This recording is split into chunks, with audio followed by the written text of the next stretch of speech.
di dalam kitab Fadailul Khamsah min Sihahi Sittah juz 2 halaman 261. Jadi pernah diriwayatkan, Pak, datanglah 3 orang pendeta Yahudi menghadap kepada Khalifah Umar bin Khattab radhiyallahu anhu. Apa kata 3 pendeta Yahudi ini? Wahai Amirul Mukminin, kami bertiga datang ingin bertanya kepadamu beberapa hal. Apabila engkau bisa menjawab pertanyaan kami, maka kami bertiga masuk Islam. Tapi jika engkau tidak bisa menjawab, berarti Islam itu bukan agama yang benar dan Muhammad itu bukan seorang Rasul. Maka kata Umar bin Khattab, baik, silahkan Pak Pendeta, apa yang ingin kalian tanyakan? Maka kata salah satu di antara 3 pendeta ini, pertanyaan kami yang pertama, kapan pintu langit itu terkunci? Kemudian yang kedua, Umar, kapan pula masanya pintu langit itu terbuka? Kemudian yang ketiga, coba engkau sebutkan kuburan yang bisa berjalan bersama penghuninya. Kemudian coba engkau sebutkan makhluk Allah yang bisa memberi peringatan kepada kaumnya, tapi dia tidak manusia dan tidak pula jin. Bisa ngasih nasihat tapi bukan manusia, bukan pula jin. Kemudian Umar, coba engkau sebutkan 5 makhluk Allah yang berjalan di muka bumi tapi tidak dilahirkan oleh induknya. Kemudian Umar, coba engkau jelaskan kepada kami kisah pemuda-pemuda yang mempertahankan imannya dan mereka bersembunyi di dalam gua. Setelah pendeta Yahudi ini bertanya, Pak, apa kata Umar? Bukanlah sesuatu hal yang memalukan bagi Umar bila memang dia tidak bisa menjawab pertanyaan yang tidak dia bisa jawab. Maka kata Umar, kalau bertinju kalian sama aku masih kurang orangnya ini. Kalau bertinju. Tapi kata Umar, bagian dari kami ada yang gak mudah menjawab pertanyaan ini. Kalau memang ada ya sudah, ajukan saja. Dipanggil oleh Umar, Salman. Dipanggil Salman Al-Farisi. Ya Amirul Mukminin, kau pergi ke rumah Ali, katakan Umar memanggilnya. Maka Salman langsung lari ke tempat Ali bin Abi Thalib. Wahai Ali, Umar memanggilmu. Ada 3 orang pendeta Yahudi mendebatnya. Maka Ali melupakan segala perbedaannya dengan Umar. Nah, Ali begitu Umar memanggilnya, dalam riwayat ini disebutkan dia ambil burdahnya, dia sandang selendangnya, dia pergi ke tempat Umar bin Khattab yang waktu itu masih duduk 3 orang pendeta ini. Ada apa Amirul Mukminin? Ini Ali, 3 pendeta ini mempertanyakan beberapa hal. Kalau bisa dijawab, mereka masuk Islam. Tapi kalau tidak bisa jawab, katanya jangan lagi kowar-kowar Muhammad itu seorang Rasul dan Islam itu agama yang benar. Maka kata Ali, silahkan Pak Pendeta, coba diulangi lagi pertanyaannya. Maka kata pendeta ini, yang pertama Ali, kapan langit itu pintunya terkunci atau langit itu digembok oleh Allah, itu kapan? Maka kata Ali, asyirku billah, syirik kepada Allah. Jika kalian mempersekutukan Allah, seluruh amalan tidak naik ke langit. Itulah makna langit terkunci. Jadi kalau kita melakukan kesyirikan, Pak, langit terkunci. Langit tidak akan terbuka, amalan tidak akan naik. Ini yang membuat pintu langit terkunci. Kemudian Ali, kapan pintu langit itu dibuka oleh Allah? Di saat engkau mengucapkan la ilaha illallah. Ketika engkau tidak menyekutukan Allah, engkau mengakui Allah itu satu, pintu langit akan terbuka. Kemudian Ali, coba engkau sebutkan kubur yang bisa berjalan bersama penghuninya. Maka kata Ali, yang kalian tanyakan ini adalah Yunus bin Matta, Nabi Yunus alaihissalam.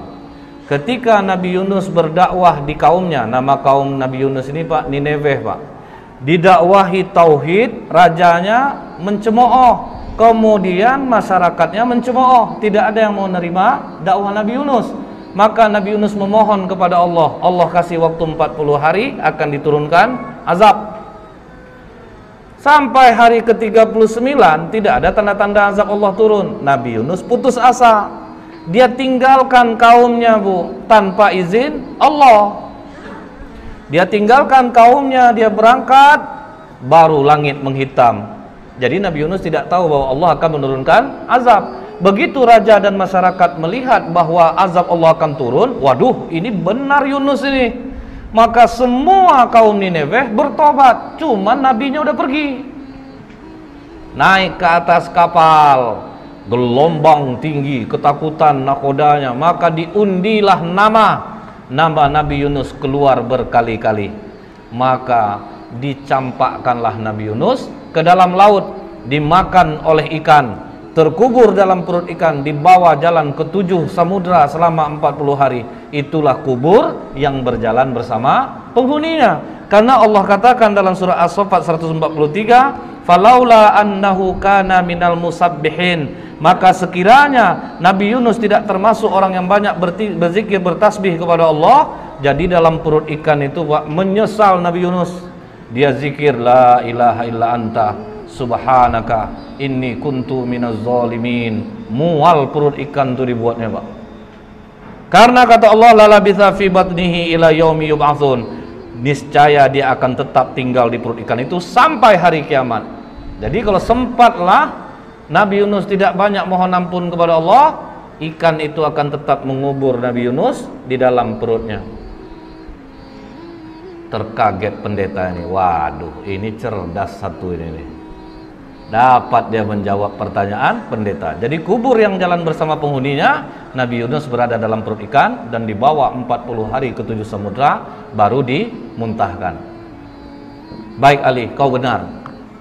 Kemudian Ali, coba engkau sebutkan makhluk Allah yang bisa memberi nasihat kepada kaumnya tetapi dia bukan manusia dan bukan pula jin. Maka kata Ali, ketika Nabi Sulaiman dan bala tentaranya sampai di lembah semut, hatta idza atau ala wadin namli qalat namlatu ya ayyuhan nablu dkhulu masakinakum. Jadi ada seekor semut Pak, dia komandoi kawan-kawannya, wahai para semut, masuklah kalian ke dalam sarang-sarang kalian, karena la yahtimannakum Sulaimanu wa junuduh, nanti kalian akan terinjak oleh Sulaiman dan bala tentaranya. Nah, inilah makhluk Allah yang bisa memberi nasihat kepada kaumnya tetapi dia bukan manusia dan bukan pula jin. Wah, terjawab lagi. Oke Ali, coba engkau sebutkan 5 makhluk Allah yang berjalan di muka bumi tapi tidak dilahirkan oleh induknya. Maka kata Ali, Adam alaihissalam, Siti Hawa, onta Nabi Soleh itu keluar dari batu Pak, tidak dilahirkan oleh induknya. Kemudian tongkat Nabi Musa yang berubah menjadi ular, ular itu juga tidak dilahirkan oleh induknya. Kemudian kambing pengganti leher Nabi Ismail, itu pun tidak dilahirkan oleh induknya. Akhirnya 2 di antara 3 pendeta ini langsung menyatakan asyhadu alla ilaha illallah wa asyhadu anna Muhammadar Rasulullah. Oh tunggu, kata satu pendeta lagi, 2 kawanku mungkin sudah terpengaruh oleh jawabanmu Ali, tapi masih ada 1 lagi yang belum terjawab. Coba engkau ceritakan kisah pemuda yang bersembunyi dalam gua untuk mempertahankan imannya. Baik, akan aku terangkan seperti apa yang ada dalam Al-Quran, kata Ali. Kalau dari Al-Quran kami sudah dengar Ali, kami ingin engkau detail menerangkannya seperti apa yang disampaikan Rasulullah kepadamu.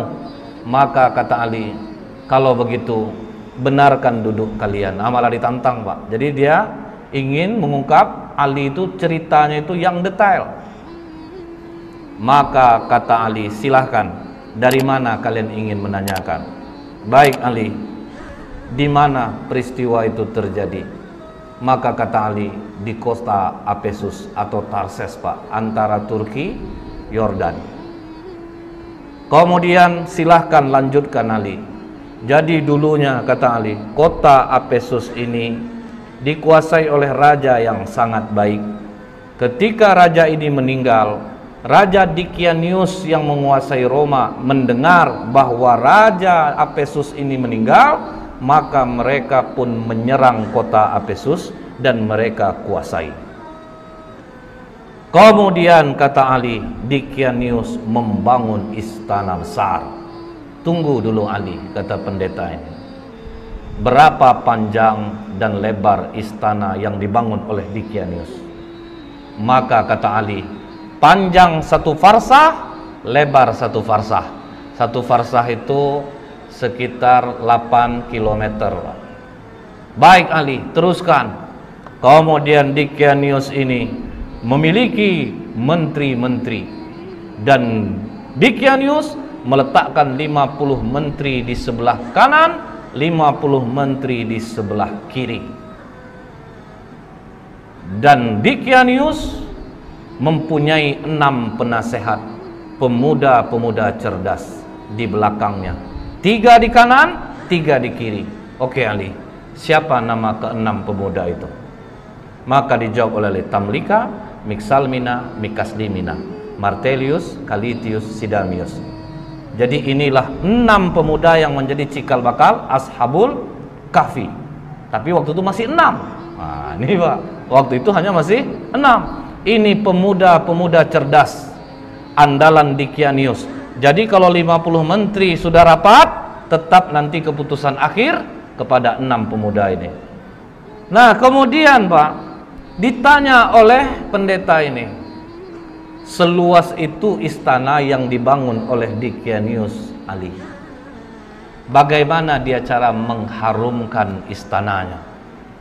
Maka kata Ali, setiap pagi ada yang membawa parfum di dalam ember besar.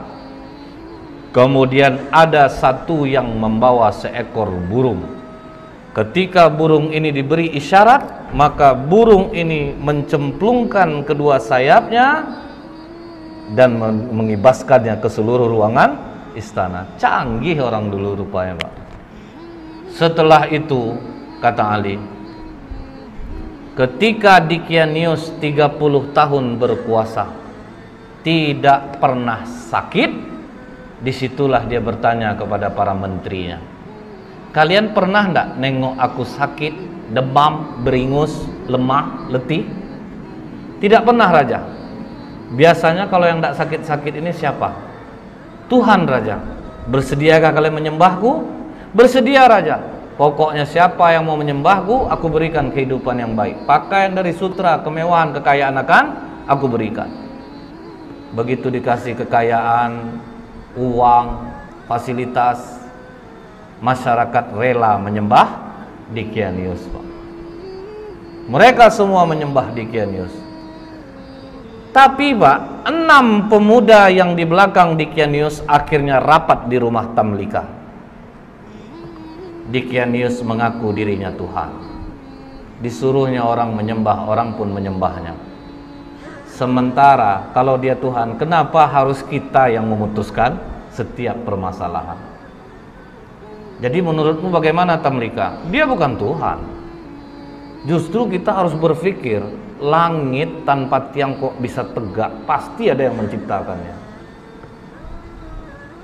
Hujan turun, bintang bercahaya. Dikianius saja dia masih merasa takut, dia juga tidur, dia juga lapar. Masa Tuhan punya kekurangan seperti itu? Jadi apa keputusanmu Tamlika?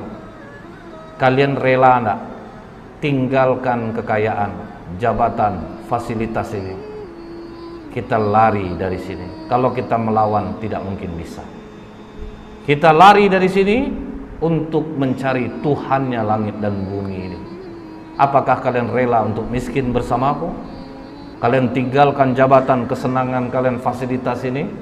Kami rela Tamlika. Itu makanya dikatakan, siapa yang menghafal 10 ayat awal suratul Kahfi, maka dia akan terbebas dari godaan Dajjal. Karena apa Pak? Ini mengingatkan kita, waduh, ini pemuda-pemuda kaya, cerdas, rela kehilangan harta, jabatan untuk tauhid. Berani mereka tinggalkan. Akhirnya mereka pun pergi berenam, diam-diam, dan semua harta ditinggalkan. Mereka sempat menjual kurma Pak. Kurma itu dijual sebanyak 3 dirham. Uang 3 dirham ini dibawalah lari. Cukup jauh mereka berjalan, sampailah mereka berjumpa dengan seorang pengembala yang memiliki seekor anjing. Maka kata pendeta ini, siapa nama anjing itu? Maka dijawab Ali, namanya Kitmir. Kemudian apa kata pengembala ini? Tuan-tuan, dari wajah tuan-tuan, aku yakin tuan-tuan ini bukan orang miskin, pasti dari bangsawan. Jadi karena apa? Orang-orang senang ini kelihatan dia dari wajahnya. Kemudian betul kata Tamlika, kami ini 6 penasehat Dicanius. Dia mengaku dirinya Tuhan dan kami tidak mengaku itu.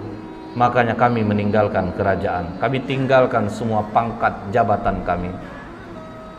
Karena tidak pernah kami berjalan seperti ini. Lihat, kaki pun sudah luka-luka Pak. Orang manja jalan berkilo-kilo, habis kaki luka. Apa kata pengembala ini? Tenang tuan-tuan, aku mengetahui tempat persembunyian yang baik. Izinkan aku beserta kalian. Makanya jadi 7 dengan pengembala ini. Dikembalikannya lah gembalaan dia kepada tuannya, maka dia dan anjingnya ikutlah pemuda-pemuda kepercayaan raja tadi. Kemana mereka dibawa Ali? Dijawab oleh Ali, ke Bukit Nablus yang di bawahnya ada gua yang namanya Khemar.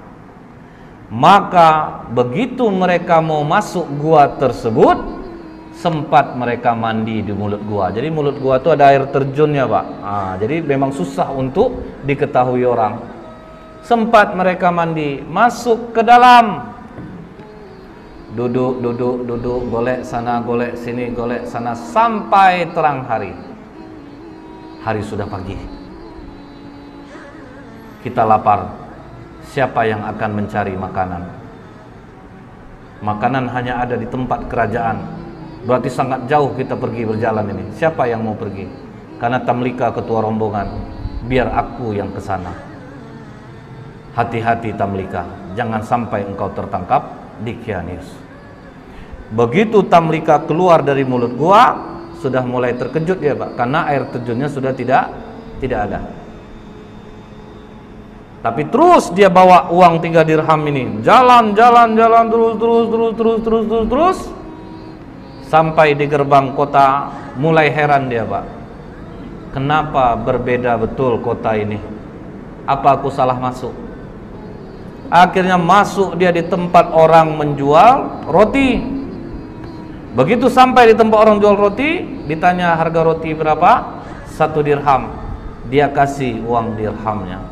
Begitu dia memberi uang dirhamnya, langsung ditahan tangannya oleh penjual roti. Kau menemukan barang kuno ya? Tidak, itu uang biasa. Uang aku hasil dari menjual kurma kemarin. Jangan bohong.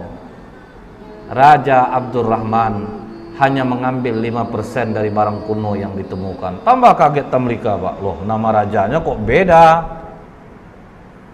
Bukankah raja di sini Dicanius? Oh, engkau telah menyebutkan nama raja zolim yang mati ratusan tahun yang dulu. Wah, tambah kacau Tamlika. Pokoknya kau harus menghadap kepada raja. Bingung juga deh Pak. Oke, kita menghadap kepada raja. Begitu sampai di kerajaan, alangkah kagetnya Tamlika, ternyata rajanya memang tidak Dicanius. Dikatakan oleh tukang roti ini, Raja, ini orang membeli roti kepadaku dengan menggunakan uang kuno. Jadi makanya aku bawa dia kemari. Tapi ini uang aku kemarin Raja, bukan uang kuno.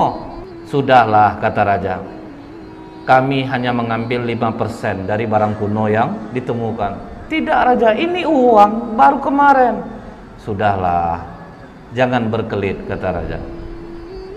Aku tinggal di sini raja. Disebutkannya lah nama-nama orang yang dia kenal, Pak. Apa kata raja? Sepertinya pikiranmu mulai terganggu. Nama-nama yang kau sebutkan itu nama-nama orang yang sudah lama mati ya. Tapi betul raja, aku tinggal di sini raja. Aku masih ingat di mana rumahku. Maka kata raja, iringi dia. Kemana dia menunjukkan rumah, pergi kalian ke sana. Diiringilah oleh para tentara. Sampai di rumah yang dia tunjuk, diucapkan, dipanggil keluar orang tua yang sudah sangat tua renta. Mengapa kalian datang kemari? Katanya kepada tentara raja ini. Ini Pak, pemuda ini mengaku dia tinggalnya di sini. Siapa kau anak muda? Dijawab oleh Tamlika, aku Tamlika putra Filistin. Langsung sujud kakek ini datuk moyangku. Inilah yang diceritakan oleh Isa alaihissalam. Pemuda-pemuda ini akan bangkit. Mereka mendiami gua. Makanya di kitab Injil ada ayat tentang Ashabul Kahfi, 7 sleeper. Jadi ada Pak. Maka hebohlah kota Efesus.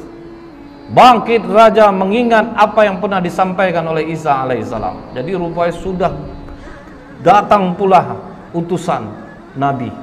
Sudah berlalu pula masanya. Maka kata raja ini, bawa Tamlika, digendong di atas kuda, dihormati sampai di bawah bukit Naglus. Apa kata Tamlika? Jangan ada yang naik ke atas, karena nanti sahabat-sahabatku mengatakan Dikianius lah yang mengejar dia.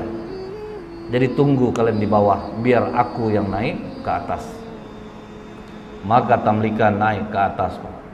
Sampai dalam gua, bawa juga lah roti tadi. Silahkan makanlah kalian dulu. Apakah aman perjalananmu Tamlika?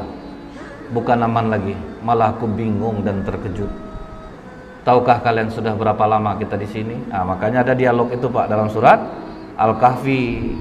Fadarabna ala adhanihim fil kahfi sinina adada. Maka kami tutup telinga mereka dalam gua itu selama beberapa tahun. Kemudian kami bangunkan mereka agar kami mengetahui manakah di antara kedua golongan itu yang lebih tepat dalam menghitung dan berapa lamanya mereka tinggal di dalam. Jadi mereka mengatakan ada yang setengah hari, ada yang 1 hari. Maka kata Tamlika, tidak. Kita berdiam di sini sudah lebih daripada 309 tahun. Mendengar itu, benarkah Tamlika? Iya, raja sudah berganti. Seorang nabi sudah diutus dan sudah berlalu. Mereka sekarang menunggu kita di bawah. Mari kita turun. Maka apa kata 5 orang kawannya lagi? Jangan Tamlika. Kita sudah melihat kebesaran Allah melindungi kita selama 300 tahun. Seolah-olah kita baru saja semalam. Kita sudah diselamatkan Allah. Kita bangun dan akhirnya kita tahu tentang keajaiban Allah. Kita mohonkan kepada Allah untuk menutup pintu gua ini dari pandangan manusia, dan kita mohon kepada Allah untuk mengambil kita. Karena apabila kita turun Tamlika, mereka nanti akan mengkultuskan kita. Mereka akan mendewakan kita. Sudah, kita jangan ada yang turun. Akhirnya pintu gua itu ditutup dari pandangan manusia. Mereka pun tidak ada jelas riwayat mereka diambil Allah atau ada kuburannya pun tidak ada. Karena mereka meminta kepada Allah, ambil kami, tutup gua ini dari penglihatan manusia. Seminggu raja berkeliling mencari Pak, tidak ditemukan gua itu pada awalnya. Kalau sekarang sudah. Setelah Ali menceritakan ini semua kepada pendeta ini, maka pendeta itu mengatakan, engkau benar Ali, engkau telah menceritakan dengan detail apa yang ada di dalam kitab kami, dan memang benarlah apa yang disampaikan Muhammad kepadamu. Maka pendeta yang terakhir ini pun masuk Islam jadinya Pak, mengucapkan syahadat asyhadu alla ilaha illallah wa asyhadu anna Muhammadur Rasulullah.